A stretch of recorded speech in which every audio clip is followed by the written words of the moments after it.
The $50 million obsidian rain necklace shattered the moment Nia's Louboutin hit the runway. She didn't flinch. The Grand Palais erupted, photographers lunging forward, security shouting into radios, socialites gasping behind champagne flutes. But Nia Okafor, the woman they called the Obsidian Queen, kept walking. Diamonds scattered like shrapnel across white marble. Her gown, midnight silk with gold adinkra symbols stitched into the train, dragged through the wreckage. She'd bought the necklace that morning. Destroyed it on purpose. And she wasn't finished. Because walking beside her, hand in stitched pocket, was a 6-year-old boy in a custom Tom Brown suit. Kale. He didn't smile. Didn't wave. He had his mother's Yoruba cheekbones and his father's predatory soul stare, the kind that made grown men check their exits. When a photographer got too close, Kale adjusted his jade cufflinks with the same lethal boredom his father used in contract killings. The crowd wasn't looking at the jewelry anymore. They were looking at the boy who moved like he owned every inch of ground he touched. In the front row, a man stood so violently his chair clattered backward. Kong Ji-hoon. The King of the North. Head of the Kong Syndicate. The man who controlled Seoul's shadows with a smile sharper than his tailored Brioni suits. He hadn't seen Nia Okafor in 7 years. He thought she was dead. His father, the elder, had told him the problem was handled. That the African designer who'd tangled herself into the heir's heart had been removed cleanly. Ji-hoon had believed it because he'd been forced to stage the lie himself, the coldest thing he'd ever done. He'd sent her away with a bag of blood diamonds and words designed to kill. You were a distraction. I never loved you. But she was here. Alive. And holding a miniature version of him by the hand. Ji-hoon's security chief whispered urgently into his ear. The lights flickered. Someone pulled the main breaker, standard syndicate protocol when the boss's control slipped. But Ji-hoon didn't move. Because Kale had stopped walking. The boy turned his head slowly, scanning the dark row of fashion elites like a general surveying enemy terrain. When his eyes landed on Ji-hoon, he didn't gasp or point or cry. He smirked. The exact same smirk Ji-hoon wore when he closed a deal that ruined empires. Nia leaned down, whispered something into Kale's ear. The boy nodded once, then turned and continued walking. She never looked at Ji-hoon. Not once. The lights came back on. The show continued. But Ji-hoon's world had just detonated. Because as Nia exited the runway, her personal assistant handed her a phone. She answered without breaking stride, her voice loud enough to carry across the silent hall. Tell the board I'm ready to present my acquisition offer. I now own 40% of Kong Syndicate debt. The meeting is tomorrow at 9. Attendance is not optional. She hung up, walked out, and left Ji-hoon standing in the wreckage of the only lie he thought would protect her. The woman he'd killed to save had just declared war. And she'd brought their son as her opening move. Ji-hoon's penthouse had bulletproof windows. They shattered anyway. Not from bullets. From the sound of his fist connecting with 12 million won of Italian marble. His knuckles split. Blood pooled in the cracks. He didn't feel it. Find her. His voice was a blade wrapped in silk. I want every camera angle from that show. Every guest list. Every hotel reservation within 50 kilometers of Paris. I want to know what airline she's flying, what water she drinks, and who tied my son's shoelaces this morning. His security chief, Sang-woo, didn't move. 20 years of service had taught him when the King of the North was giving orders, and when he was having a breakdown disguised as strategy. This was the latter. Sir. Sang-woo's tone was surgical. She's not hiding. She sent you an invitation. He slid a black envelope across the desk. Obsidian paper. Gold wax seal. The adinkra symbol for return and reclaim, stamped into it like a threat. Ji-hoon's hand hovered over it. For 3 seconds, the most dangerous man in Seoul looked afraid of stationery. He opened it. Kong Tower. Boardroom. 9 a.m. tomorrow. Bring your lawyers. I'm bringing your debt. No. No pleasantries. No explanation. Not even his name. Just initials that used to be carved into his ribcage 7 years ago, back when love was something he thought he could afford. She can't do this. Ji-hoon's laugh was sharp enough to draw blood from the air itself. The syndicate doesn't answer to hostile takeovers. We are the hostile takeover. She bought Chun AM Investments last year, Sang-woo said quietly. They hold 22% of your offshore holdings. She also acquired Pacific Trust Holdings 3 months ago, another 18%. Add her personal portfolio, and she controls enough leverage to trigger your debt restructuring clauses. Ji-hoon went still. The kind of stillness that preceded executions. How long have you known? 4 months. I thought it was corporate maneuvering. I didn't know it was her until tonight. 4 months. Ji-hoon's smile was a funeral. You're fired. Understood. Sang-woo didn't flinch. He'd been fired 11 times. It never stuck. Should I prepare the counter-acquisition team? No. Ji-hoon stood, buttoning his jacket with hands that had steadied into something worse than rage. Calculation. Prepare the car. If Nia Okafor wants a meeting, she'll get one. But not in my boardroom. Where? The place I last saw her alive. Incheon. 7 years ago. The night everything burned. The private airfield where Ji-hoon had staged Nia's death was now a luxury car dealership. Chrome and glass where there used to be blood and lies. He stood in the center of the showroom at 2 a.m., surrounded by Maseratis he could buy with a signature, and waited. She arrived in a Mercedes G-Wagon. Matte black. Lagos plates. The kind of vehicle that said I survived what you did to me and upgraded. The door opened. Nia stepped out in a white pantsuit that looked like it cost more than his first extortion contract. Her locks were twisted into a crown. No jewelry. She didn't need it. She was the jewelry. But it was her eyes that stopped his breath. They used to look at him like he hung the moon. Now they looked at him like he was the moon's assassin. You're late, Ji-hoon said, because saying I thought you were dead felt like showing a knife wound at a business meeting. I'm exactly on time. Nia stopped 3 meters away. Close enough to speak. Far enough to stay safe. You're just not used to people making you wait. Where is he? Kale is asleep in a hotel suite with 4 bodyguards and a nanny who used to train Mossad agents. He's safer than you've ever been. Ji-hoon's jaw tightened. He's my son. Nia's voice was a scalpel. You lost naming rights the night you put me on a plane with a bag of blood money and a death sentence disguised as mercy. I saved your life. You destroyed it. She took 1 step forward. Then another. Do you know what it's like to rebuild yourself from a lie, Ji-hoon? To carry a child whose father told you that you were nothing? To give birth alone in a London hospital while you were probably toasting champagne at some syndicate gala? He said nothing. Because she was right. I didn't come back for an apology, Nia continued. I came back for what you owe me. 7 years of raising your heir alone. 7 years of sleepless nights and boardroom wars and teaching a boy how to be a king when his father was too much of a coward to. I saved your life. Ji-hoon's control finally cracked. My father wanted you dead, Nia. Not exiled. Not scared. Dead. I staged your disappearance to keep you breathing, and you repay me by trying to bankrupt my family. Nia smiled. It was the most terrifying thing he'd ever seen. I'm not trying to bankrupt your family, Ji-hoon.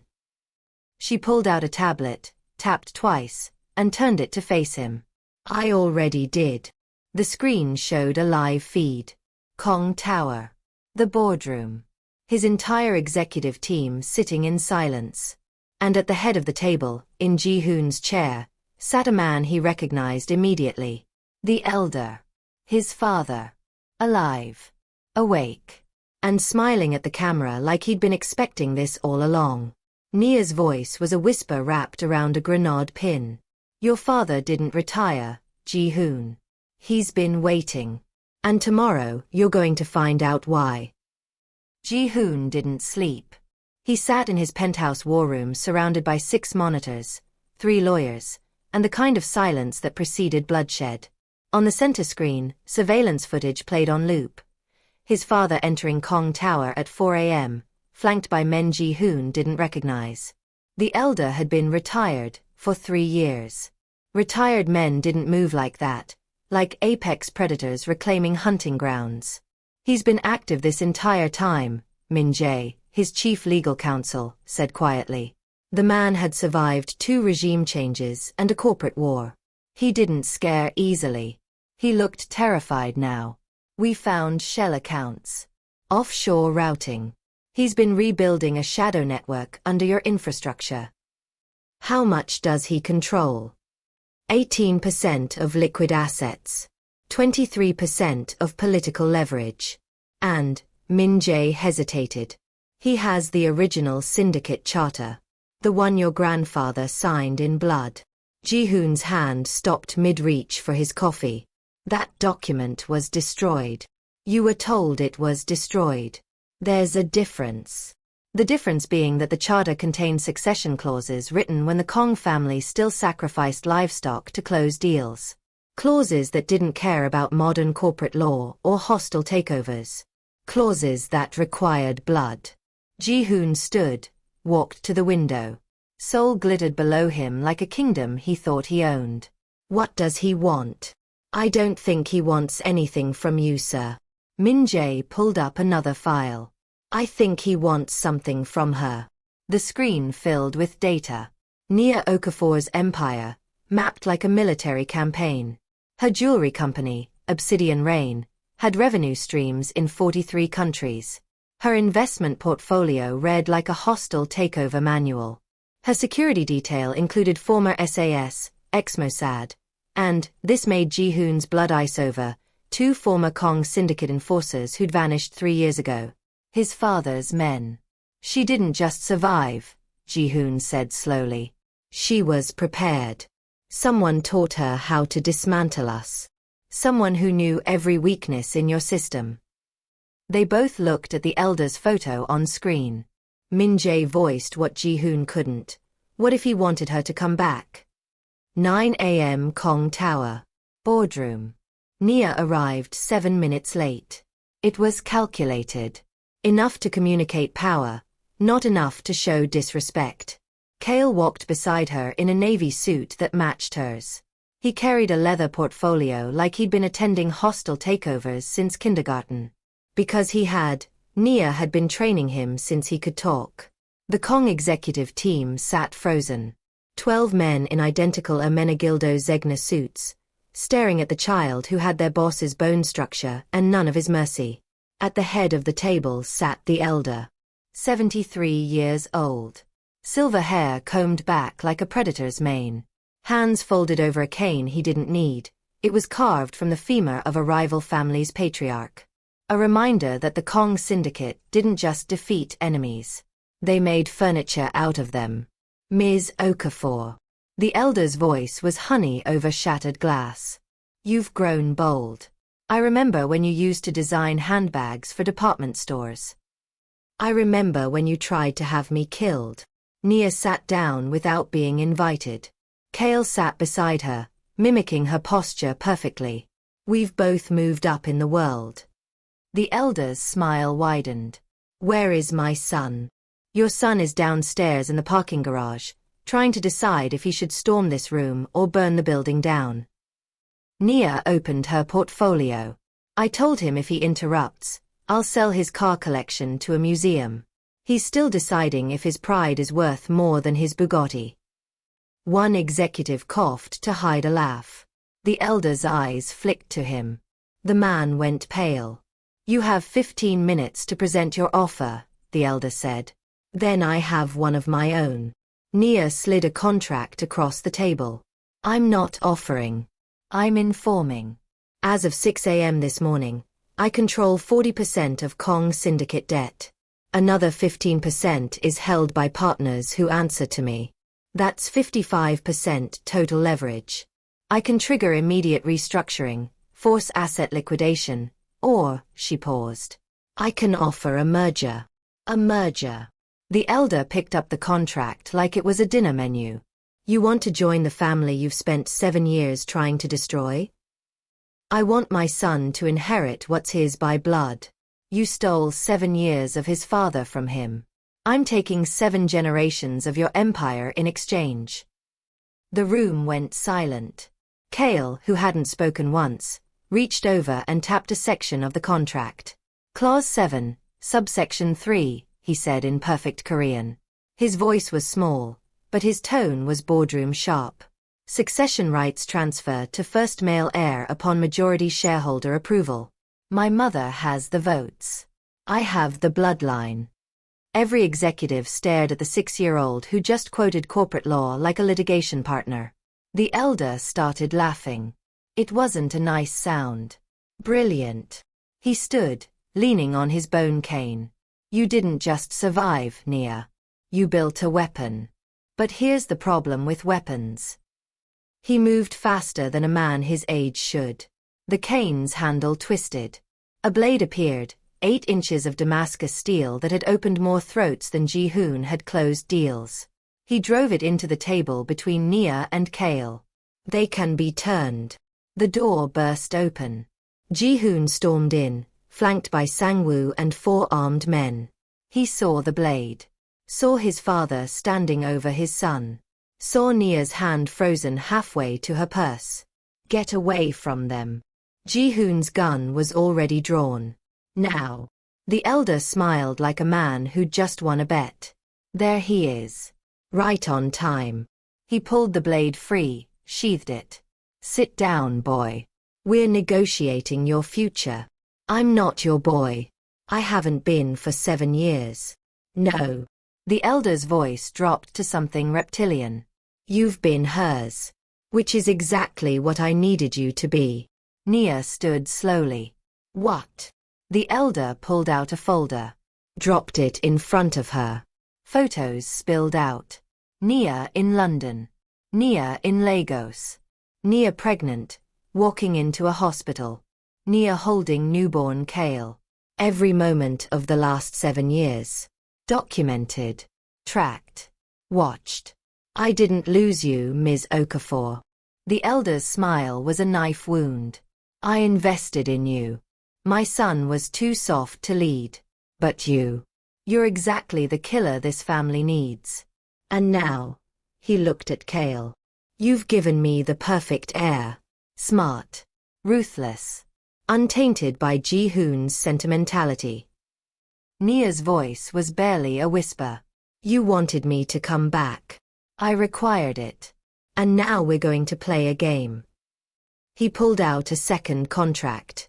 One of you dies. The other raises Kale as a Kong. That's the deal. The family charter demands it. Succession through sacrifice. Choose wisely. He walked out, leaving Ji-hoon and Nia staring at each other across a table that had just become an execution platform. And Kale sitting between them, too smart not to understand. His parents had 60 seconds to decide which one loved him enough to die. Kale spoke first. I don't accept the terms. 6 years old. Voice steady as a contract signing. He stood up, straightened his tie with hands that didn't shake, and looked at the door his grandfather had just exited through. Sit down, baby. Nia's voice cracked on the last word, the first time Ji-hoon had heard her armor slip since Paris. No. Kale turned to face them both. Grandfather is using emotional leverage to force an irrational decision. That's negotiation rule number 3. You taught me that, Mom. Ji-hoon felt something break open in his chest. This was his son. His blood. Speaking like a hostage negotiator while discussing his parents' potential murder. Kale, Ji-hoon started. Do you have the original charter? Kale interrupted, looking at him with eyes too old for his face. The document grandfather referenced? Ji-hoon glanced at Min-jae, who was still standing frozen by the door. We're trying to locate it. Then his contract is unenforceable. He's bluffing. Kale picked up Nia's portfolio, tucked it under his arm like he'd seen her do 1,000 times. We leave. Now. Before he manufactures evidence. Nia grabbed her son's hand. It's not that simple. Why not? Because the elder didn't bluff. Because the Kong family charter was written in 1953 by men who settled disputes with ritual execution. Because Ji-hoon's grandfather had forced his own brother to commit suicide to purify the succession line. Because some debts were paid in blood, and lawyers couldn't stop them. But Ji-hoon couldn't say any of that to a 6-year-old. So Nia did. Because your grandfather doesn't need a contract to kill people, sweetheart. He just needs a reason. And we just gave him the best one he's had in years. A legitimate heir who's smarter than everyone in this room combined. Kale processed this with the same expression Ji-hoon used when calculating acceptable losses in hostile takeovers. Then the boy said something that stopped everyone's heart. Then we kill him first. 11:47 a.m. Undisclosed location.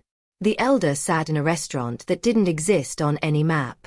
It was buried 3 levels below a seafood market in Busan, accessible only through a freezer that required a fingerprint scanner hidden inside a dead fish.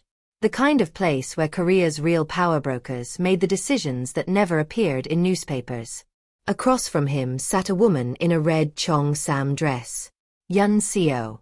Former intelligence operative. Current information broker. The only person in Korea who'd sold secrets to both the government and the syndicate and lived to charge interest. The boy said what? She laughed, lighting a cigarette that smelled like jasmine and extortion. That they should kill me first. The elder sipped his tea. 6 years old. He has his mother's strategy and his father's killer instinct. He's perfect. You're playing with explosives. I'm forging a dynasty. The elder set down his cup. Ji-hoon is brilliant but weak. Nia is ruthless but emotional. But their child. He's the synthesis. No weakness. No sentimentality. Just pure calculated power. And if they actually try to kill you? The elder smiled. Then I'll know I succeeded. A lion doesn't raise sheep. Yun Seo tapped ash into a jade tray.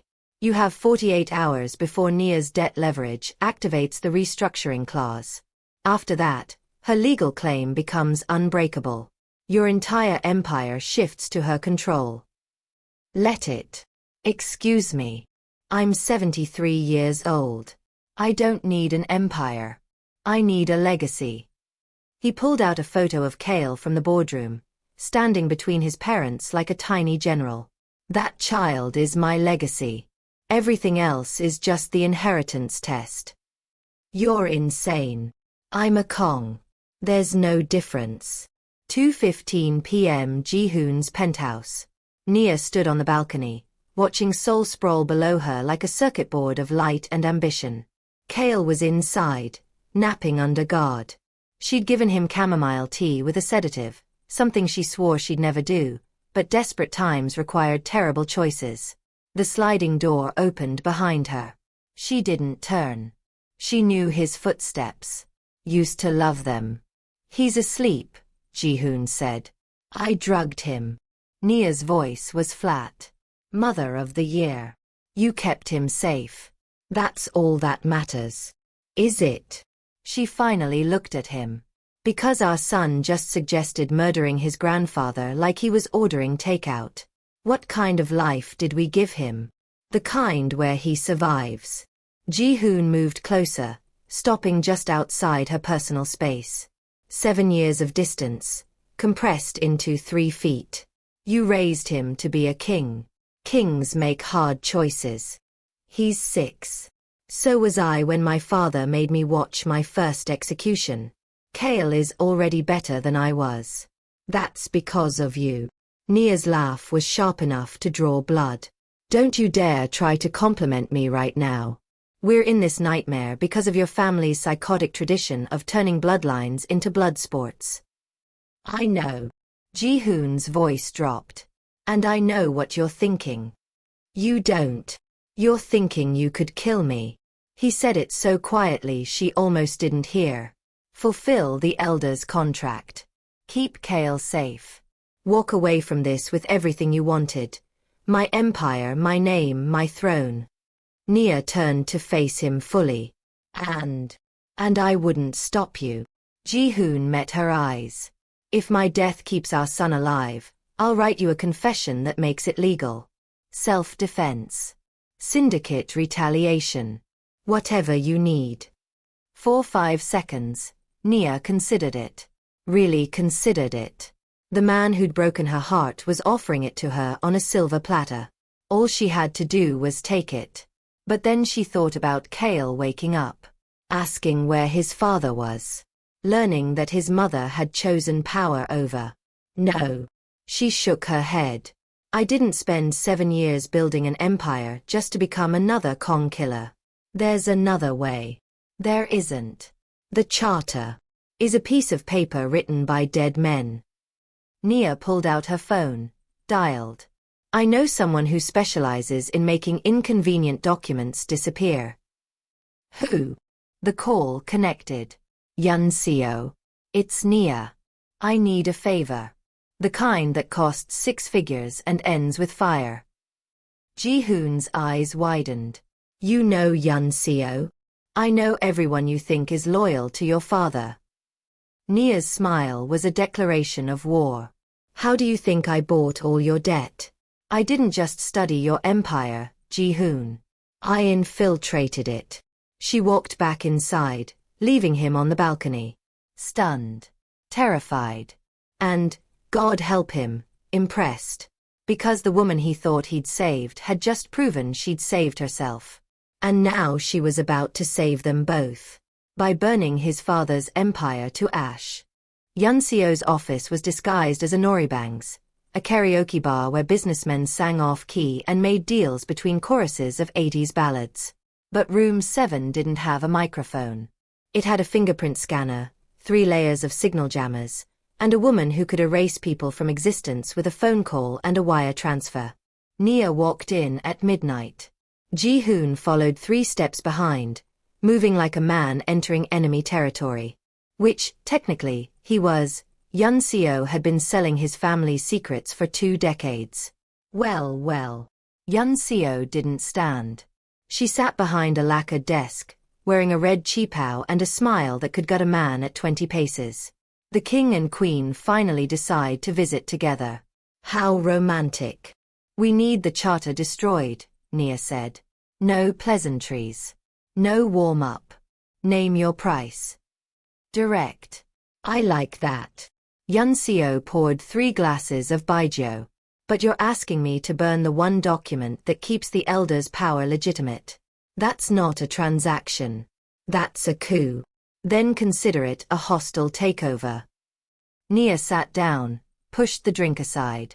I'm offering you 8% equity in Obsidian Rain and a seat on my advisory board.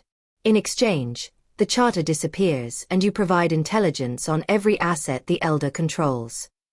Yun Seo's eyebrows rose. 8% of $1 billion company? You must be desperate. I'm strategic. You want legitimacy. I'm offering you a legal empire instead of a shadow one. And what does the king offer?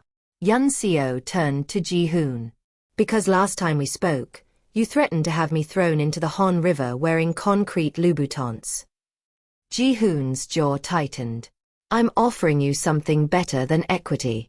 Immunity. I already have immunity. I have files on every politician in Seoul. Not from me. Ji-hoon leaned forward. When this is over, when my father is removed and the syndicate is restructured, there will be a purge. Everyone connected to the old regime will be audited, investigated, or eliminated. Unless I personally guarantee their safety. Yun Seo went very still. Because Ji-hoon was offering something she couldn't buy. Survival of the changing guard. The charter is in a vault in Jeju Island, she said finally. Biometric lock. Retinal scan plus the Elder's palm print. It's physically impossible to access without him. Then we bring him to it, Nia said. And do what? Ask politely. No. Ji-hoon's smile was cold enough to frost glass. We give him exactly what he wants. A successor willing to kill for the throne. 6:23 a.m. The Kong estate. Kale woke to find his mother packing a suitcase. Not her clothes. His. Where are we going? He sat up, rubbing sleep from eyes that were already calculating variables. Jeju Island. Family trip. Nia folded a tiny suit with hands that moved too fast. Stress. Kale recognized the pattern. She always cleaned or organized when she was planning something dangerous. Mom. He used his serious voice. The one that made nannies nervous. What's the real reason? Nia stopped. Turned. Looked at her son, her brilliant, terrifying, too smart for his own good son, and made a choice. She told him the truth. Your grandfather has a document that says one of us has to die for you to inherit the syndicate. We're going to steal it and burn it. But to do that, we need to make him think we're playing his game. Kale processed this with the same expression he used when solving math problems 3 grade levels above his age. What do you need me to do? Be yourself. Smart. Cold. Exactly what he wants to see. Nia knelt down to eye level. Can you do that without being scared? I'm always scared, Mom. Kale's voice was small but steady. I just don't let it make my decisions. Nia pulled him into a hug so tight it hurt. Because her 6-year-old son had just articulated a philosophy that took her 30 years to learn. 11 a.m. private jet to Jeju. The elder sat across from Ji-hoon, playing jangi, Korean chess. He'd been winning for 20 minutes straight. You're distracted, the elder said, capturing another piece. Bad habit. Gets people killed. I'm strategizing. Ji-hoon moved his cannon. A defensive play. Weak. You're stalling. The elder leaned back. You think if you delay long enough, Nia will find a loophole in the contract. She won't. I've been writing blood agreements since before she was born. Maybe. Ji-hoon moved again. Still defensive. Or maybe I'm just bad at chess. You're excellent at chess. You're terrible at accepting fate. The elder captured Ji-hoon's general. Checkmate. Just like in 3 days, when one of you will have to choose. The cabin door opened. Kale walked in, wearing a miniature suit and carrying a jangi board of his own. Grandfather. He bowed with perfect formal respect. May I play? The elder's face transformed. Pure delight. You know jangi. Mom taught me. She said you're the best player in Korea. I want to learn from the best. It was a perfect manipulation. Appealing to ego. Showing respect. Demonstrating intelligence. Everything the elder valued. Ji-hoon watched his son sit down across from his father and felt his throat close. Because Kale wasn't just playing chess. He was playing the long game. And he was 6. 4:47 p.m. Jeju Island. The vault. The compound looked like a luxury resort. Private beach. Infinity pool. Gardens designed by the same architect who did the Blue House. Underneath it was a bunker that could survive a nuclear strike. The vault was in sub-level 3. Titanium walls. Blast doors. Security that made Fort Knox look like a convenience store. Yun Seo had provided the blueprints. Nia had provided the plan. Ji-hoon provided the distraction. While the elder played chess with Kale in the main house, Ji-hoon led Nia through a service tunnel that technically didn't exist. It had been built during the Cold War, back when the Kong family was smuggling American weapons to fund their empire. The retinal scanner is here. Nia stopped at a door that looked like a wall. We need his eye and his palm. Simultaneously. I can get the palm. Ji-hoon pulled out a device that looked like a phone. Lifted his print from a glass this morning. 3D, printed silicone replica. And the retinal scan? That's where Kale comes in. Nia grabbed his arm. Absolutely not. We are not using our son as. He volunteered. Ji-hoon pulled up a text message. From Kale. Sent 20 minutes ago. I can get grandfather to the vault. Trust me. K. Nia stared at the message. Her baby. Her brilliant, terrifying baby. Volunteering to walk into a biometric fortress with a man who'd orchestrated their potential murders. He's 6, she whispered. He's a Kong. Ji-hoon's voice was gentle. Resigned.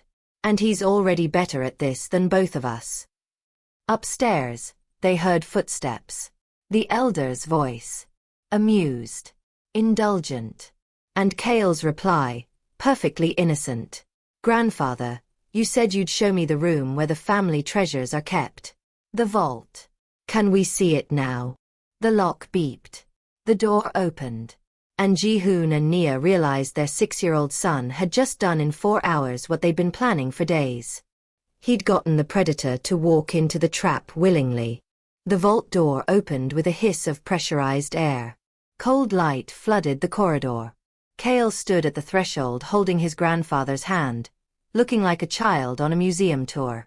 But his other hand, hidden in his pocket, gripped a phone connected to his mother's earpiece. He was live-streaming everything. Impressive, isn't it? The elder's voice echoed off titanium walls. Your great-grandfather built this in 1953. Every important Kong document is stored here. Birth certificates. Death warrants. Business contracts written in blood. Literally blood. Kale's voice carried perfect childhood curiosity. No fear. No calculation. Literally. The elder led him deeper inside. Rows of filing cabinets lined the walls like soldiers. In the old days, a signature meant nothing. Blood was the only contract that couldn't be broken. Kale stopped in front of a case marked with a red seal. Is that the succession charter? The elder's smile widened. Smart boy. Yes. That's the document that will decide your parents' fate. Can I see it? Not yet. First, you need to understand what it means. The elder knelt down to Kale's eye level. Your father is weak. He thinks love is strength. Your mother is brilliant, but she's an outsider. Neither of them can lead this family into the future. But I can. Kale tilted his head. Innocent. Curious. You will. Because you have their best qualities and none of their weaknesses. The elder's hand rested on Kale's shoulder.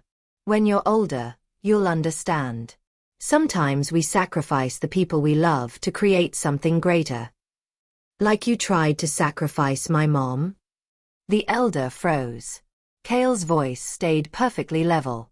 You told my father she had to die. Then you tracked her for 7 years. You wanted her to build an empire so you could take it. That's not sacrifice. That's theft. For 3 seconds, the most dangerous man in Korea stared at a 6-year-old who just dismantled his entire philosophy. Then he started laughing. Oh, you're perfect. The elder stood, moved to the case. You see through lies like they're glass. Your mother taught you that, didn't she?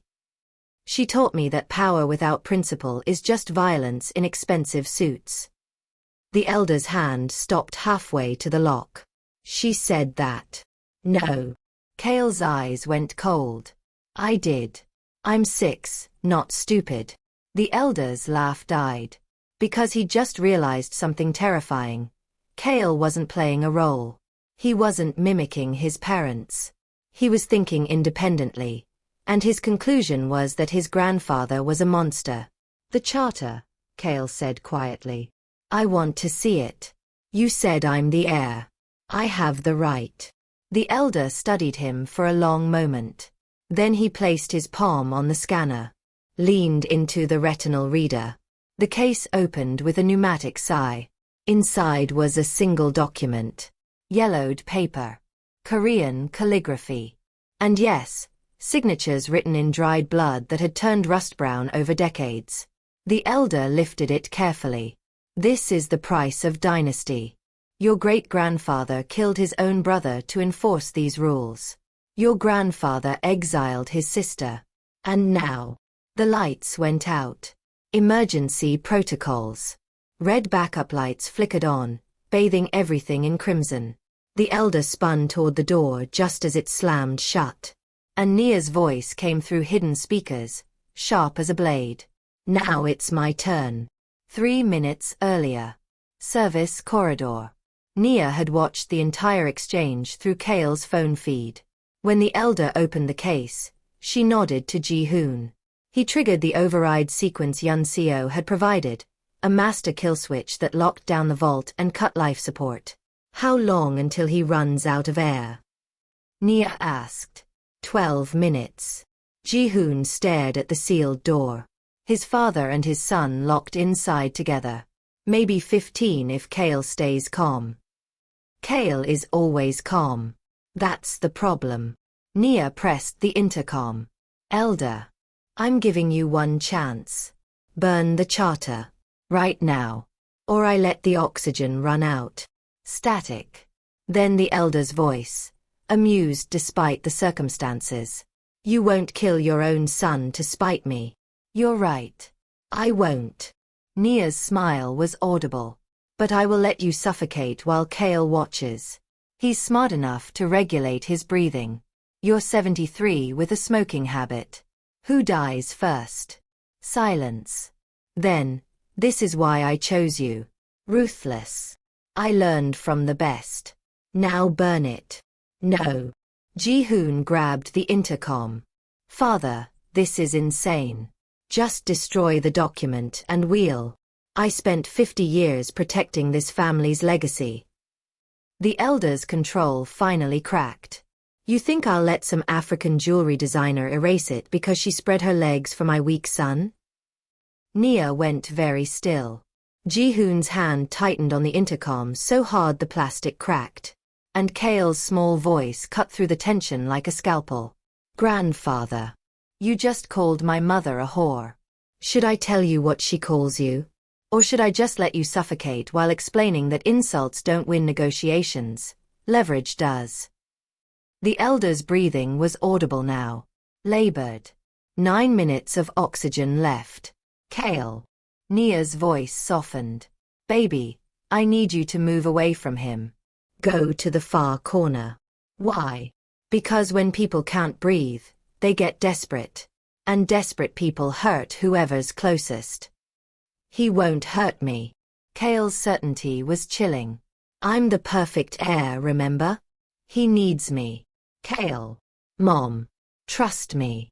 And then her 6-year-old son did something that stopped both parents' hearts. He picked up the charter. Walked to the small incinerator chute built into the vault wall, designed for destroying sensitive documents. And looked at his grandfather. You said this paper decides who lives and who dies. But paper only has power if people believe in it. Kale held it over the chute. I don't believe in it. I believe in my mom. So I'm making a choice. Put that down. The elder's voice was pure threat. Boy, I will. You'll what? Kill me. Then you have no heir. Let me suffocate. Then you have no dynasty. You built a trap, grandfather.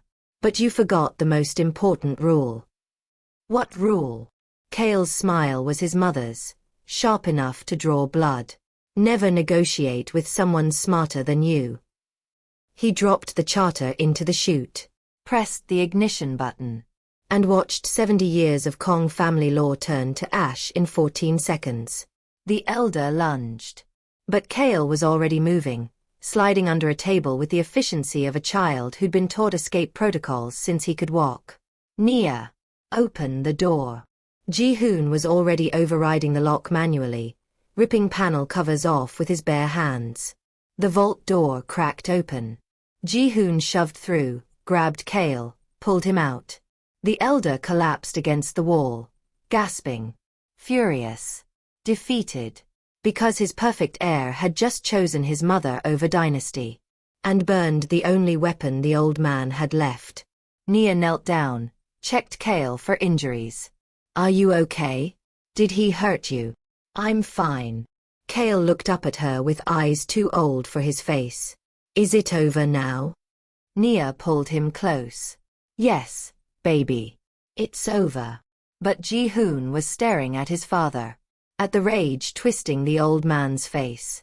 At the way his hand crept toward the jade cufflink that wasn't a cufflink. It was a panic button connected to personal security. And Ji-hoon realized with horrible clarity. It wasn't over. It was just beginning. The elder pressed the panic button. Nothing happened. He pressed it again. Harder. His face shifting from rage to confusion to something Ji-hoon had never seen before. Fear. Looking for your security team?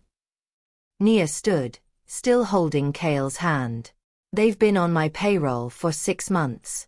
I told you, I didn't just study your empire. I bought it. The elder's laugh was broken glass. You think 12 guards make you untouchable? I have armies. Had. Yunseo's voice came through the intercom. She'd been listening the entire time. Past tense. While you were playing chess with your grandson, I was liquidating your offshore accounts. As of 11 minutes ago, your mercenary contracts are void. No payment means no loyalty. The old man pushed himself upright, leaning heavily on the wall. His breathing was still labored.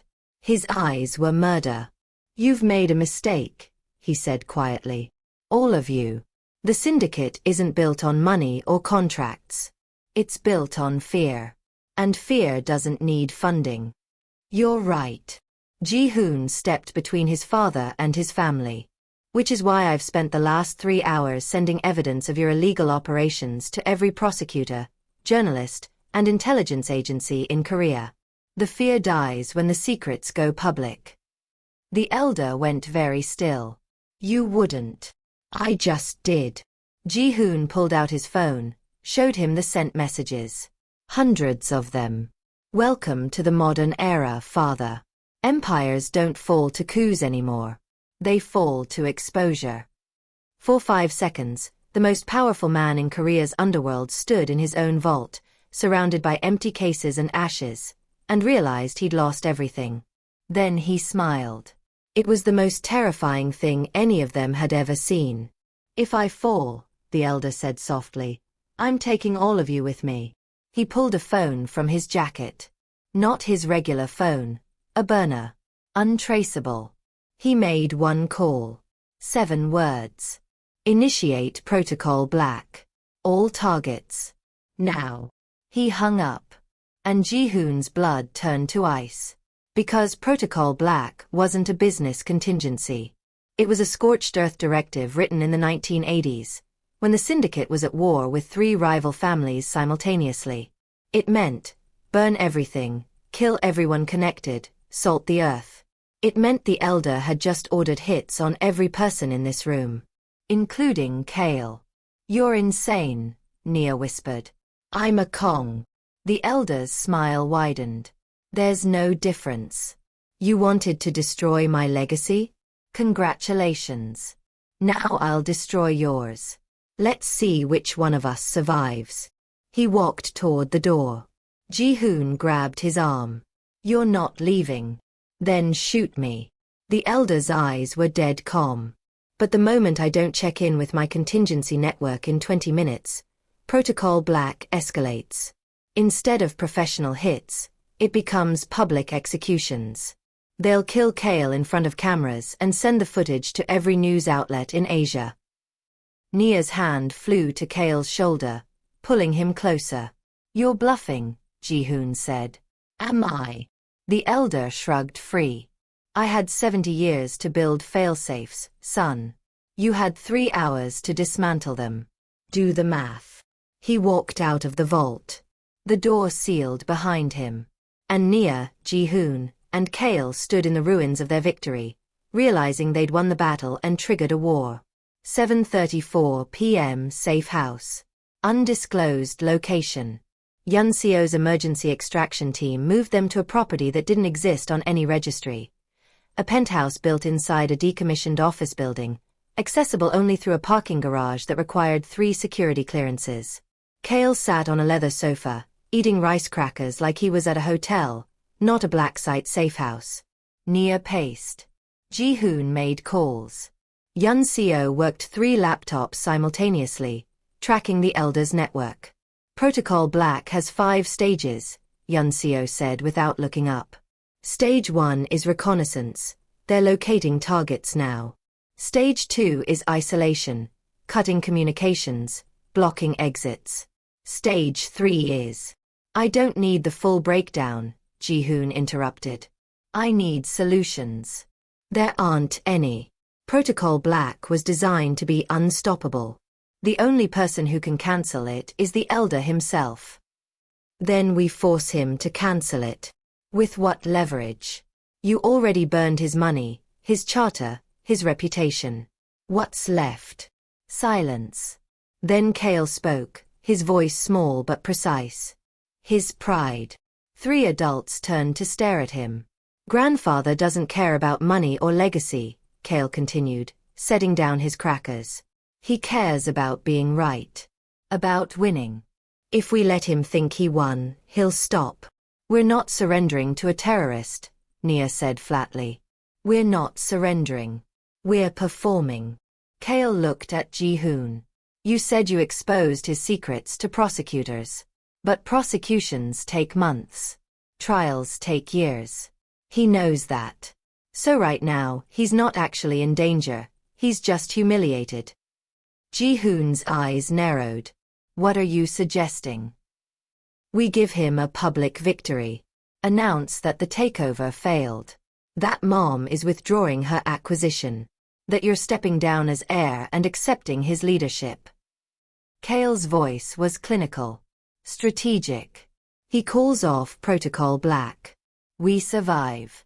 Then we attack him properly, legally, slowly, from angles he can't see. That's a long game, Yun Seo said. You're 6. You might not understand. I'm 6, not stupid.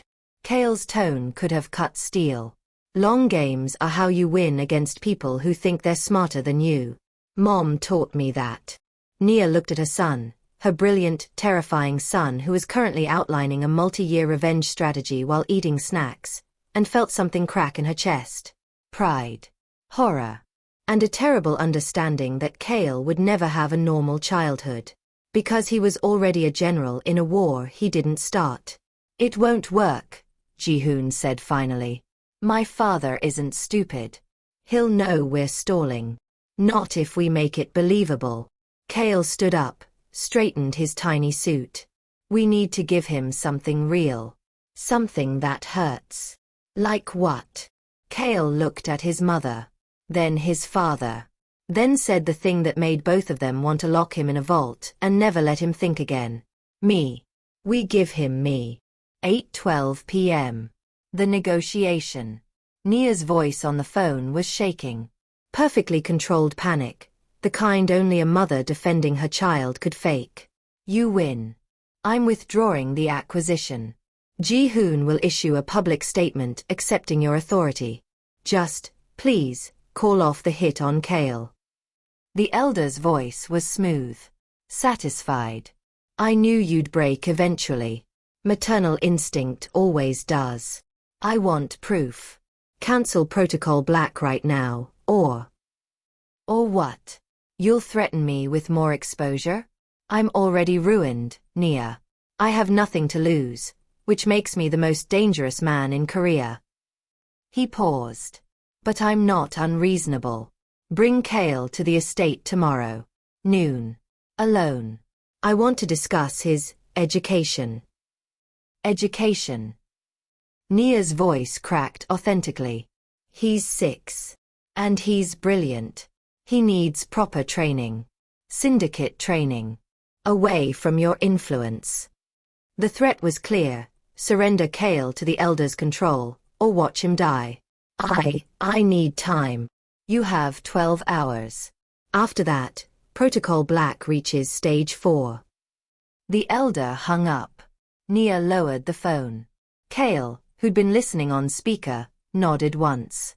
He believes it. Because it's real, Nia whispered. Baby, we're not actually sending you. Yes, we are. Kale looked at Ji-hoon. You'll wire me, right? Audio and video. Kale, Ji-hoon started. I'm the only one he'll let close enough.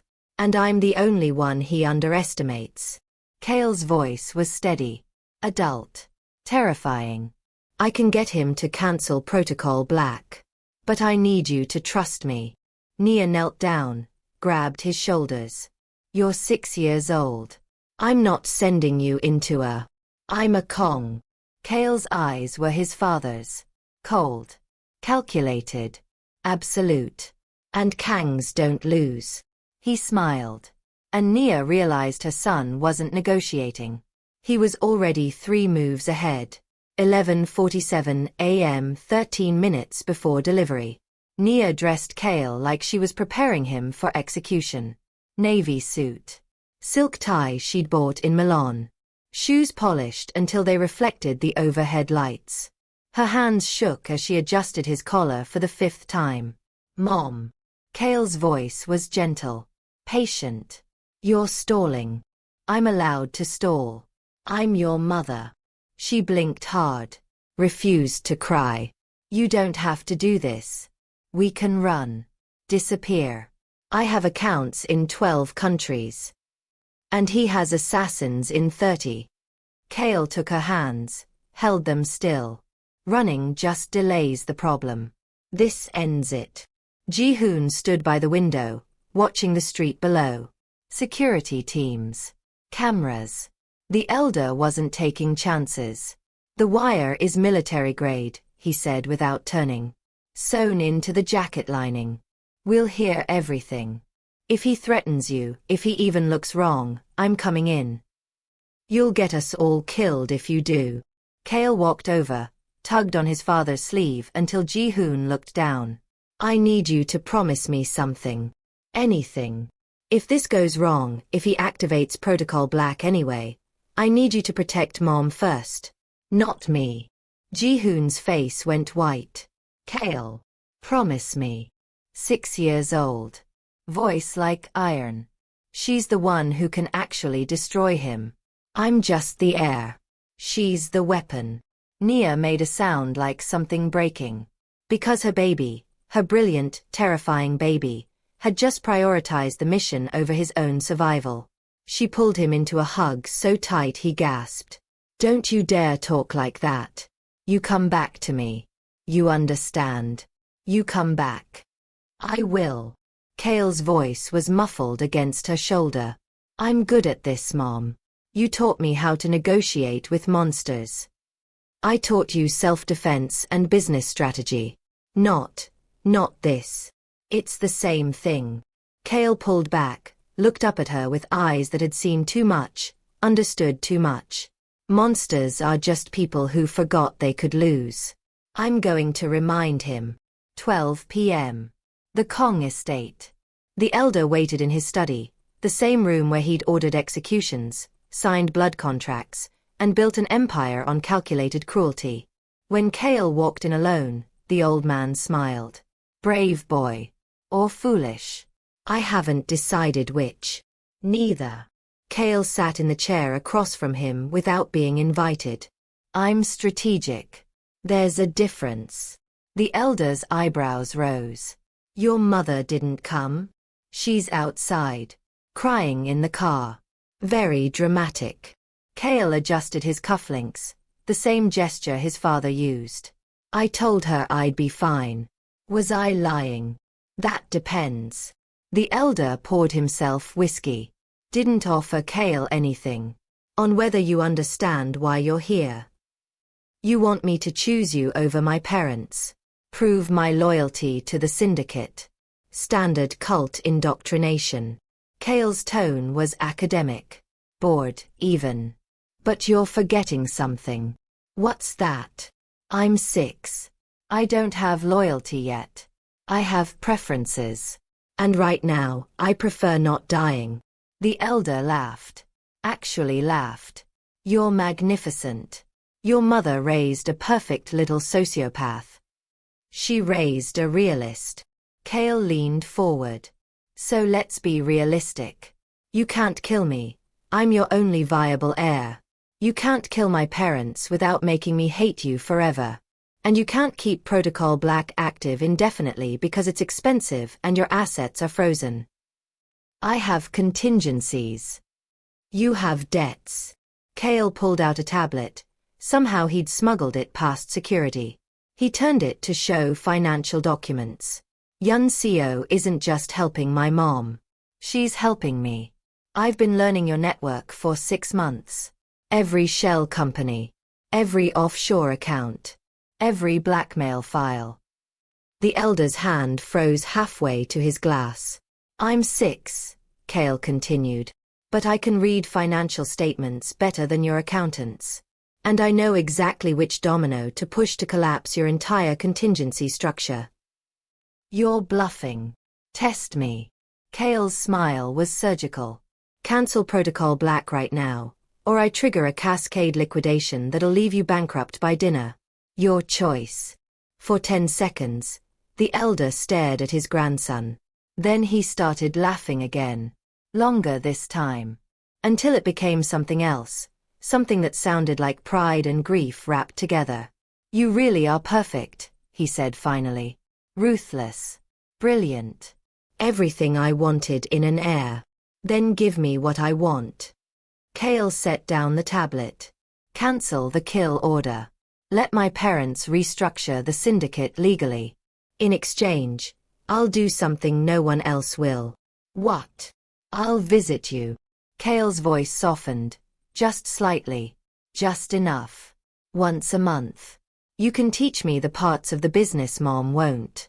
The history. The strategy. The things that made you dangerous before you became cruel. The elder went very still. Because Kale was offering him something more valuable than power. Legacy without loneliness. A grandson who would remember him as more than a monster. And if I refuse? The elder asked quietly. Then I push the button, you die poor and alone, and I spend the rest of my life making sure everyone forgets your name. Kale stood up. But if you accept, you get to be part of my story. The grandfather who was terrifying but taught me how empires are really built. It was a perfect manipulation. Appealing to ego. Offering dignity. Providing an exit that looked like victory. The elder reached for his phone. Made one call. 7 words. Protocol Black is cancelled. Stand down immediately. He hung up. Looked at Kale with something that might have been respect. You're 6 years old and you just negotiated your own ransom. Your mother didn't teach you that. No. Kale's smile was small. Sad. You did. By showing me what happens when power has no limits. Outside. The car. Nia heard the cancellation order through the wire. She started crying for real this time. Ji-hoon's hand found hers. Gripped hard. He did it. Our son just. He's 6. Nia's voice broke. He's 6 and he just saved all of us by offering himself as a sacrifice. Not a sacrifice. Yun Seo's voice came through their earpieces. A long-term investment. He bought you time to dismantle the elder's network legally while maintaining a relationship that keeps Kale safe. He shouldn't have to think like that. Nia watched the estate's front door. Waiting. Praying.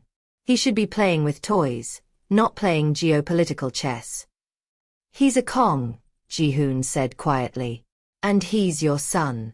He was never going to be normal. The door opened. Kale walked out. Alone. Unharmed. Adjusting his tie with the same casual precision he'd entered with. Nia was out of the car before Ji-hoon could stop her, running across the gravel driveway, dropping to her knees to pull Kale into her arms. Are you okay? Did he hurt you? Did he? I'm fine, Mom. Kale hugged her back. Tight. Like the 6-year-old he was supposed to be. I told you. I'm good at this. You shouldn't have to be good at this. Nia pulled back, checked his face for bruises, his arms for marks. Baby, what you just did, that wasn't normal. That wasn't. I know. Kale's eyes were older than they should be. But we're not a normal family. And if I want to survive, I have to be better than normal. Ji-hoon arrived, placed a hand on Kale's shoulder. You were incredible. But your mother's right. You shouldn't have had to do this alone. I wasn't alone. Kale looked between them. You were listening the whole time. That's what made me brave. Nia broke. Just completely shattered. Because her 6-year-old had just articulated something she'd spent 30 years trying to learn. Courage isn't the absence of fear. It's doing the terrifying thing anyway because the people you love are watching. Let's go home, she whispered. Which home? Kale asked. London. Lagos. Seoul. Ji-hoon and Nia looked at each other. 7 years of separation. 7 years of lies and survival and building separate empires. And one 6-year-old boy who'd just proven he was stronger than both of them combined. All of them, Ji-hoon said finally. We'll figure it out together. Kale smiled. And for the first time in 7 years, it looked like they might actually survive this. But survival and victory were two different things. And the war was just beginning. 3 weeks later. Seoul. The press conference was scheduled for 2 p.m. At 1:47, Nia stood backstage at the Schiller Hotel's Grand Ballroom, watching Ji-hoon adjust his tie in a mirror for the 3rd time. You're nervous, she said. I'm about to announce the complete restructuring of a 70-year-old criminal empire on live television. Ji-hoon's reflection met hers. Nervous doesn't cover it. You faced down assassins with less anxiety. Assassins are predictable. Journalists ask follow-up questions. Nia smiled despite herself. 3 weeks of cohabitation, separate bedrooms, shared parenting, constant negotiation, had created a strange new rhythm between them. Not romance. Not yet. But partnership. The kind built on mutual survival instead of mutual attraction. Though the attraction was still there, humming under every conversation like a live wire neither of them wanted to touch. Kale wanted to come, she said, changing the subject to safer ground. I told him no. He countered with a cost-benefit analysis of his presence increasing public sympathy by 34%. Ji-hoon's laugh was tired. He's been spending too much time with Yun Seo. He's been spending too much time thinking like us. Nia's smile faded. Yesterday he asked me if we were going to get married, for strategic purposes, or if we actually loved each other. Ji-hoon turned from the mirror. What did you tell him? I told him love and strategy aren't mutually exclusive. She met his eyes. Then I changed the subject because I didn't want to answer the question I saw coming next. Which was, do you still love me? The silence stretched between them like a chasm. Before Ji-hoon could answer, a production assistant knocked. Mr. Kong? 2 minutes. 2 p.m. The announcement. The ballroom was packed. Reporters from every major outlet. Cameras from 3 networks. And in the front row, wearing a suit that probably cost more than the average reporter's annual salary, sat the elder. He'd insisted on attending. Called it, witnessing the changing of the guard.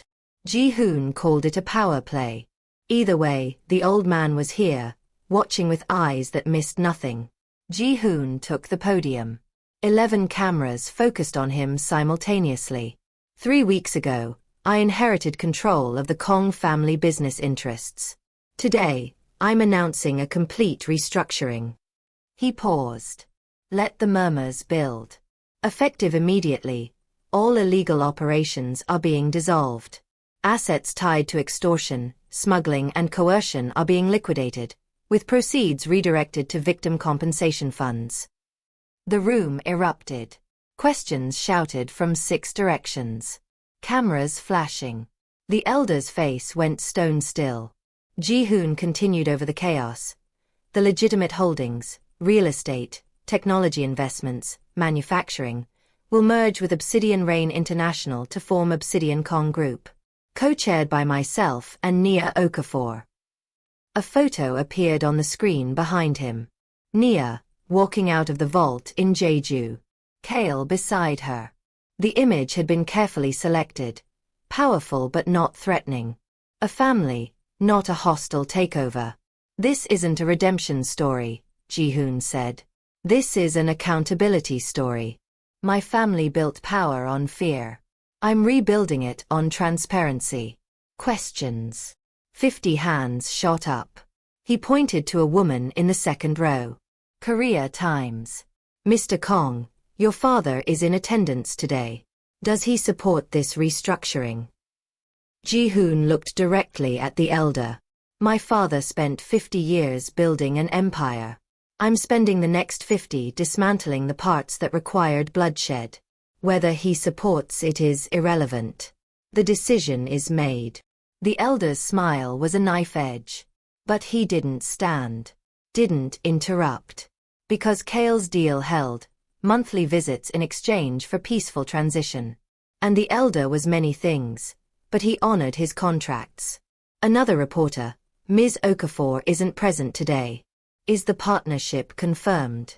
She's home with our son, Ji-hoon said. And yes, the partnership is confirmed. Contracts were signed this morning. What he didn't say, the contracts included a clause that if either of them died under suspicious circumstances, the other inherited everything, making assassination financially pointless. Yun Seo's idea. Brilliant and ruthless. Just like everything else in their new normal. 6:34 p.m. The penthouse. Nia watched the press conference coverage on loop, Kale asleep against her shoulder. He'd insisted on staying up to watch. Made it through 20 minutes before exhaustion claimed him. Now he snored softly, one hand still gripping his tablet like a security blanket. Her phone buzzed. Ji-hoon, it's done. Coming home. Home. He'd started calling the penthouse home, instead of the safe house, or temporary accommodation. Small shift. Massive implication. She should correct him. Establish boundaries. Remind him that co-parenting didn't mean reconciliation. Instead, she texted back. We saved you dinner. When Ji-hoon walked in 40 minutes later, he looked exhausted. Triumphant. And Nia's breath caught. Happy. Actually happy. Not the controlled satisfaction of a closed deal, but genuine relief. How bad was it? She asked quietly, not wanting to wake Kale. Brutal. 18 follow-up questions about my father. 6 about our relationship status. 3 asking if this was a publicity stunt. Ji-hoon collapsed into the chair across from her. But the legal team says we're clear. No outstanding warrants. No leverage for prosecution. And the elder? Smiled through the entire thing. Then told me backstage that I'd just destroyed 70 years of work. Ji-hoon's laugh was hollow. Then he asked when Kale's next visit was scheduled. This Sunday. He wants to teach him calligraphy. Nia adjusted Kale's weight against her. I'm sending 4 bodyguards disguised as tutors. Make it 6. They sat in comfortable silence. The kind that only exists between people who've survived impossible things together. Then Ji-hoon said quietly, he asked me what you asked him. Nia didn't pretend not to understand. And I didn't answer. Because the honest answer would terrify both of us. Try me. I've survived worse than honesty. Ji-hoon met her eyes. I never stopped loving you. Not when I sent you away. Not when I thought you were dead. Not when you came back trying to destroy me. His voice dropped. And I don't know if that's beautiful or pathological. Nia's throat closed. Because she'd spent 7 years telling herself she hated him. Built an empire on that hate. Used it as fuel when everything else failed. But watching him dismantle his father's legacy on live television, choosing accountability over power, transparency over protection, she'd felt something crack. The armor she'd worn since that last night in Seoul. The certainty that he was the enemy, I don't forgive you, she said finally. For what you did. For the lie. For 7 years of. I'm not asking for forgiveness. Ji-hoon leaned forward. I'm asking for time. To prove I'm not the man who sent you away. To be the father Kale deserves. To be. He stopped. Started again. To be someone you could love again. Eventually. Maybe. Kale stirred against Nia's shoulder. Mumbled something in his sleep that sounded like cost-benefit analysis. They both laughed. Quietly. Carefully. He's going to need therapy, Nia whispered. He's going to need multiple therapists. Possibly a team. Ji-hoon's smile was soft. Sad. But he'll be okay. He's stronger than both of us. That's what terrifies me. Me too. Nia looked down at their son, brilliant, ruthless, 6 years old, and made a decision. You can stay. She looked up at Ji-hoon. Not in my bed. Not yet. Maybe not ever. But you can stay. Be his father. Be my, she searched for the word. My partner. In this. In raising a miniature warlord. In building something better than what we came from. Ji-hoon's eyes were bright. Suspiciously bright. Okay, he said. Okay. And for the first time in 7 years, Nia Okafor let herself believe that maybe, just maybe, broken things could be rebuilt into something stronger. If you were willing to do the work. And face the damage. Together. 6 months later. The Obsidian Kong Group's first board meeting was scheduled for 9 a.m. At 8:47, Kale walked into the conference room wearing a suit tailored specifically for the occasion. 7 years old now. Taller. Sharper. Still terrifying. He carried a leather portfolio that matched his mother's. You're early, Nia said, looking up from her notes. She sat at one end of the table. Ji-hoon at the other. Co-chairs. Equal power. The seating arrangement had been negotiated for 3 weeks. Punctuality is respect, Kale quoted. One of her lessons. He climbed into the chair between them, literally and metaphorically the bridge connecting their empires. You don't have to be here, Ji-hoon said gently. This is adult business. I own 15% of the company through the trust Mom established. Kale opened his portfolio, pulled out documents. That makes me a stakeholder. Stakeholders attend board meetings. Nia and Ji-hoon exchanged a look. 6 months of co-parenting had created an entire language of glances.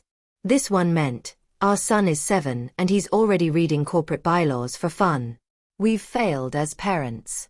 The other board members arrived. Executives from both sides. Nia's team from Obsidian Rain. Sharp, diverse, hungry. Ji-hoon's reformed Kong leadership. Older, cautious, still learning to operate without threats. And in the corner, observing but not voting, sat Yun Seo. Official title. Strategic advisor. Real title. The person who knew where all the bodies were buried and had the receipts. The meeting began.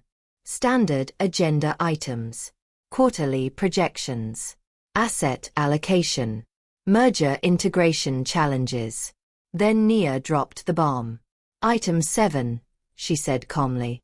Succession planning. The room went silent. Because succession planning meant discussing what happened when the current leadership died or stepped down. And discussing that meant acknowledging the elephant in every room. Kale. We need to formalize the timeline, Nia continued. Kale inherits controlling interest at 25. Until then, all major decisions require unanimous co-chair approval. One of Ji-hoon's old guard executives, Tae-hyun, 63, survived 4 regime changes, cleared his throat. With respect, Chairwoman Okafor, the boy is 7. 25 is 18 years away. Why formalize this now? Because people are already asking. Nia's tone could cut glass. Competitors. Investors. Our own employees.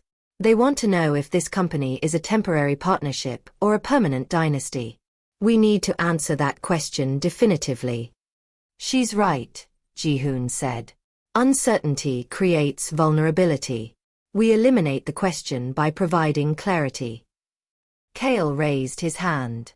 Like a student in class. Polite. Proper. Absolutely calculated. Yes. Nia said, fighting a smile. I have a concern about the proposed timeline. Kale stood up. He'd learned that standing gave him authority his height didn't. 25 assumes I'll be ready at 25. What if I'm ready earlier? Or later? Arbitrary age limits don't account for competency variables. The board stared at the 7-year-old who just challenged his own inheritance terms. What do you suggest? Ji-hoon asked, genuinely curious. Competency benchmarks instead of age gates. Kale pulled out a tablet, projected a document onto the screen. I inherit when I've demonstrated mastery in financial management, operational leadership, crisis negotiation, and ethical governance. Each category has measurable criteria. Age is irrelevant. Nia blinked. When did you write this? Last month. I've been thinking about it since the press conference. Kale looked at her with eyes too serious for his age. You and Dad are rebuilding this company on accountability. My inheritance should be accountable too. I should have to earn it. The room was dead silent. Because a 7-year-old had just proposed his own competency evaluation for an inheritance worth billions. Yun Seo started laughing. Actually laughing. I love this kid. He just made himself accountable to a board that includes his own parents. That's either genius or insane. Both, Nia muttered. Ji-hoon was reading Kale's proposal on his own tablet. His expression shifted from surprise to something that looked like pride mixed with terror. He stopped. Started again. This is actually brilliant. It removes accusations of nepotism, makes the succession merit-based, and it protects Kale from being forced into leadership before he's ready. Or it creates a situation where our competitors try to sabotage his competency tests, one of Nia's executives countered. Then we protect the testing process. Kale's voice was steady. Same way you protect financial audits. Independent verification. Multiple evaluators. Transparent criteria. You've thought this through, Nia said quietly. I've had time. You and Dad work 18-hour days. I've been watching. Kale sat back down. I see what leadership costs. I want to make sure I can pay that price before I'm handed the bill. 11:23 a.m. After the meeting. The board had voted unanimously to adopt Kale's proposal. Now Nia stood in her office, staring at the Seoul skyline, trying to process what just happened. Ji-hoon knocked, entered without waiting for permission. 6 months of partnership had eroded formal boundaries. He's incredible, Ji-hoon said. He's 7. Nia didn't turn around. He should be playing soccer and learning multiplication, not designing his own competency frameworks. He's our son. He was never going to be normal. That's not an excuse. That's a failure. Nia's voice cracked. We created a child who thinks childhood is a liability. Ji-hoon moved closer. Still not touching, they had rules about that, but close enough that she could feel his presence. We also created a child who's kinder than both of us combined, he said quietly. Did you see what he did last week? He used his trust fund to pay for his bodyguard's daughter's surgery. Didn't tell anyone. I only found out because the bodyguard thanked me, thinking I'd authorized it. Nia turned. He did. He's ruthless in boardrooms and gentle with people who can't fight back. That's not failure, Nia. That's, Ji-hoon searched for the word. That's hope. That maybe we're raising someone better than we are. Or we're raising someone who's learned to weaponize kindness. Maybe both. Ji-hoon's smile was sad. Maybe that's what survival looks like in our world. Nia's phone buzzed. Text from Kale. Grandfather wants to move our Sunday session to Saturday. Something about urgent family history lessons. Should I go? She showed Ji-hoon. His jaw tightened. The elder's been quieter than usual. 6 months without a single power play. I don't trust it. Neither do I. Nia typed back. What does he want to teach you? Kale's response was immediate. He said it's time I learned about the price of power. His words. Nia and Ji-hoon locked eyes. That sounds like, she started. A threat disguised as education, Ji-hoon finished. Another text from Kale. I want to go. But only if you both come with me.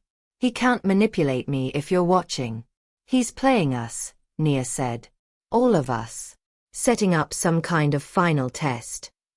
I know. Ji-hoon pulled out his phone.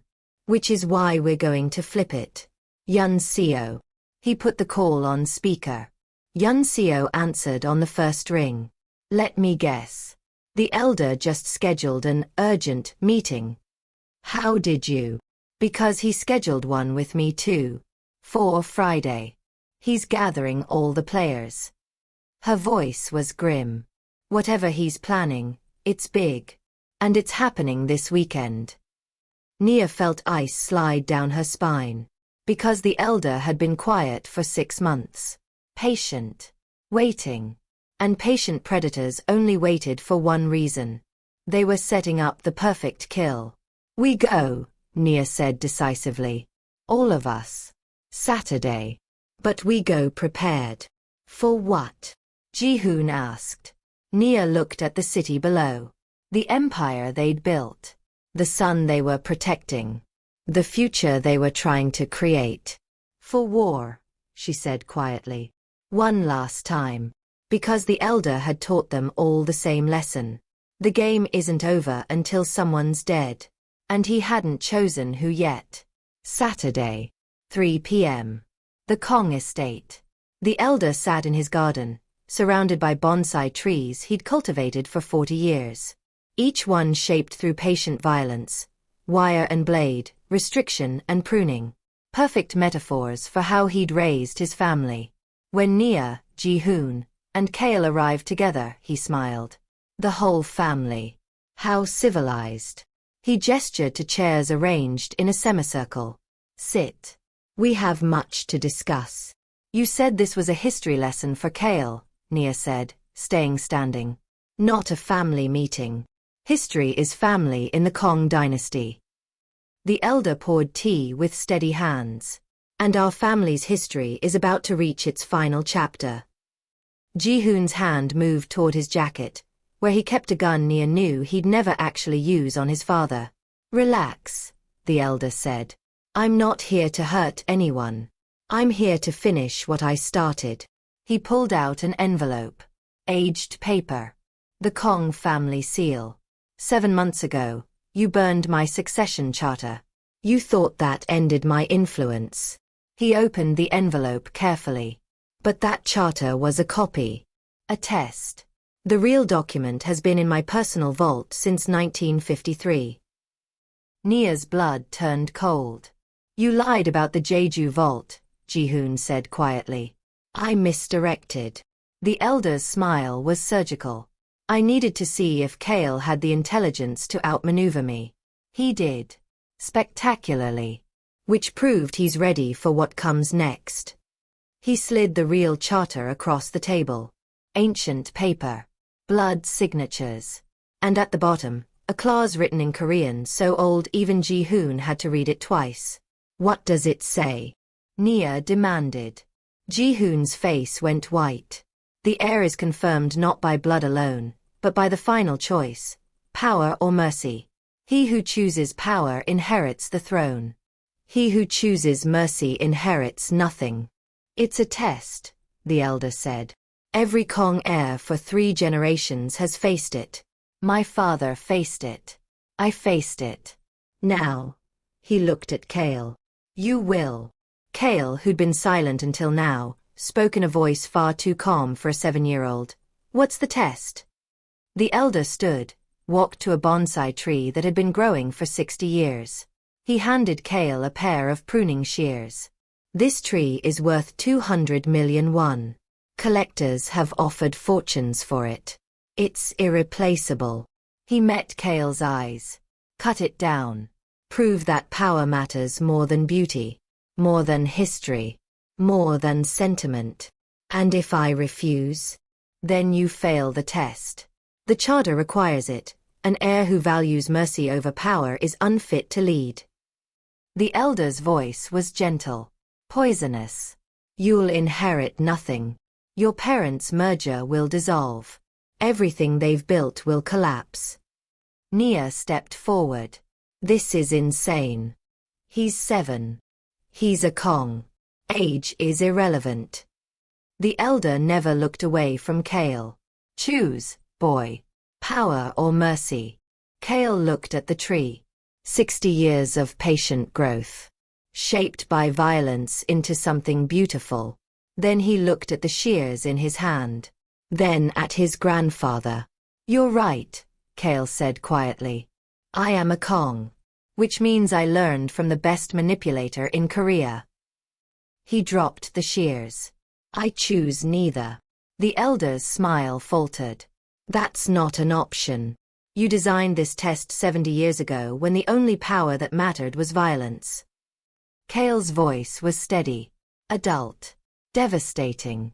But I've spent 7 months learning a different kind of power. The kind Mom built. The kind Dad is learning. The kind that doesn't require me to destroy beautiful things to prove I'm strong. He pulled out his tablet. Showed the elder a document. While you were setting up this test, I was setting up my own. Kale's eyes were ice.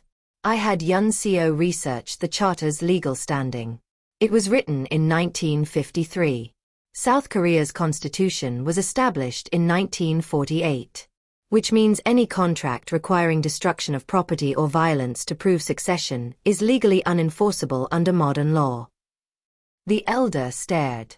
I contacted 3 constitutional lawyers, Kale continued. They all confirmed it. Your charter has no legal power. It's just a piece of paper written by men who thought cruelty was strength. You, the elder's voice shook. With rage. With something else. You researched legal precedent. I'm 7, not stupid. Kale set down the tablet. You taught me that power comes from preparation. So I prepared. And I chose a third option, changing the rules instead of playing a rigged game. Silence. Then the elder started laughing. Actually laughing. Deep, genuine, uncontrolled, magnificent. He sat down heavily. You didn't just refuse the test. You dismantled it. You're better than I ever was. I know, Kale said simply. Because you raised leaders through fear. Mom and Dad are raising me through something better. And what's that? Kale looked at his parents. Then back at his grandfather. Choice. They give me the choice to be better than my bloodline. You never had that. The elder's laugh died. Because Kale had just articulated the one thing the old man had never considered. That power without choice was just another prison. The charter is void, Ji-hoon said quietly, standing. Our lawyers will file the documentation Monday. Your test is over, father. And so is your influence, Nia added. Kale inherits when he's ready. Not when you decide. Not when some ancient document demands it. When he chooses. The elder looked at the 3 of them. The family he'd tried to control through manipulation, violence, and tradition. And saw only people who'd outgrown his shadow. I'm dying, he said finally. The words hung in the air like shattered glass. Pancreatic cancer. Stage 4. I have maybe 6 months. He looked at Kale. I wanted to see my legacy secured before I go. But you're right. The old way is dead. I'm just too stubborn to admit it until now. Kale walked over. Stood in front of his grandfather. You can still be part of my story, he said quietly. Not as the monster who tested me, but as the grandfather who taught me what not to become. That's not much of a legacy. It's more than most people get. Kale held out his hand. And if you spend your last 6 months teaching me the history without the violence, I'll make sure people remember you chose to change. At the end, the elder stared at the small hand extended toward him. Then, slowly, he took it. You're going to be a better leader than all of us, he said. I know, Kale replied. That's the point. 1 year later, the Obsidian Kong Group's annual gala was held at the Grand Hyatt. Nia stood on the balcony, watching Soul glitter below. Inside, 800 guests celebrated a year of unprecedented growth. Clean operations. Transparent governance. A company built on accountability instead of fear. Ji-hoon found her, handed her champagne. Kale just gave a speech to the board members' kids about ethical leadership.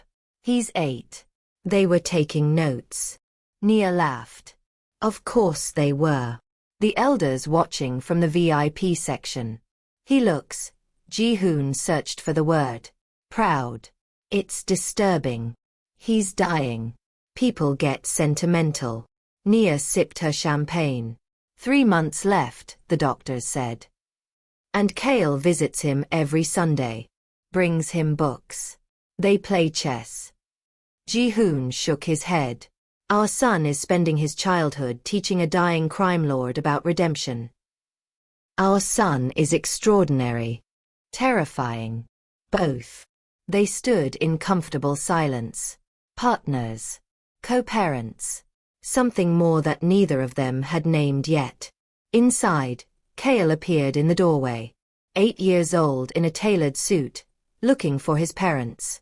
When he spotted them, his face transformed from serious to genuine joy, the smile he only showed them. They're starting the awards, he called. Mom, you're winning Businesswoman of the Year. Again. I know, Nia called back. I'll be there in a minute. Kale grinned, disappeared back inside. Ji-hoon turned to Nia. He asked me yesterday if we were going to get married. What did you tell him? I told him that was up to you. Ji-hoon met her eyes. Is it?